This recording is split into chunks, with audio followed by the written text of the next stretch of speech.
Cinquième domaine de ta vie sur lequel tu dois absolument travailler au quotidien, c'est ton pourquoi. Oui, pourquoi tu fais les choses. À un moment de ma vie, je me suis retrouvé perdu parce que on peut aussi être déprimé à cause de la réussite.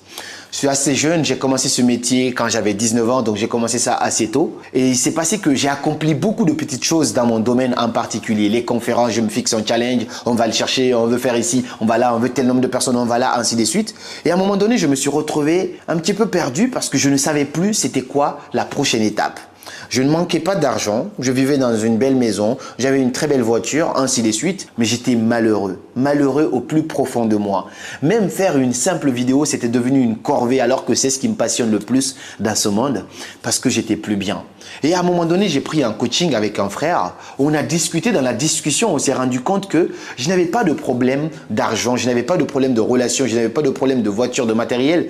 Mon seul et unique problème, c'est parce que j'avais perdu de vue mon pourquoi. La raison fondamentale pour laquelle j'avais commencé tout ça. On ne meurt pas quand on arrête de vivre. On meurt quand on arrête de trouver du sens à son existence. Toute ta vie, tous les jours, tu dois te poser la question pourquoi tu te lèves le matin. Cela ne doit pas être animé par l'argent. C'est un but, c'est une mission de vie. Ça doit aller au-delà de ta propre personne. Une fois que tu sais exactement pourquoi tu es dans ce monde, quelle est ta mission phare, quel est ton but ultime dans ce monde, tous les jours tu vas te réveiller avec niaque. Tous les jours, tu auras envie d'aller conquérir le monde parce que ton but est beaucoup plus au-delà de l'argent.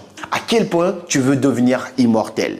Martin Luther King le disait d'ailleurs, tant qu'un homme n'a pas découvert ce pourquoi il est prêt à mourir, c'est qu'il n'est pas fait pour vivre. Alors découvre ta mission de vie, travaille, prends le temps. Il y en a qui ne connaissent pas leur mission de vie. Tu as 18 ans, tu ne sais pas, parfois il y en a 30 ans, parfois c'est 50 ans, ils ne savent pas. C'est dangereux quand ça prend du temps comme ça. Le plus tôt tu le trouves, mieux c'est. Moi personnellement, j'ai eu la chance de découvrir ma mission le plus rapidement possible. Et ma mission, ce n'est pas mon travail. Ma mission, c'est quelque chose au-delà même de mon travail. Je t'invite à prendre le temps de toujours te poser la question, qu'est-ce que tu veux laisser comme trace dans ce monde? Quelle est ta mission? Qu'est-ce qui te fait vibrer du plus profond de toi? Lorsque cette mission, elle est réveillée, rien ne peut t'arrêter dans ce monde.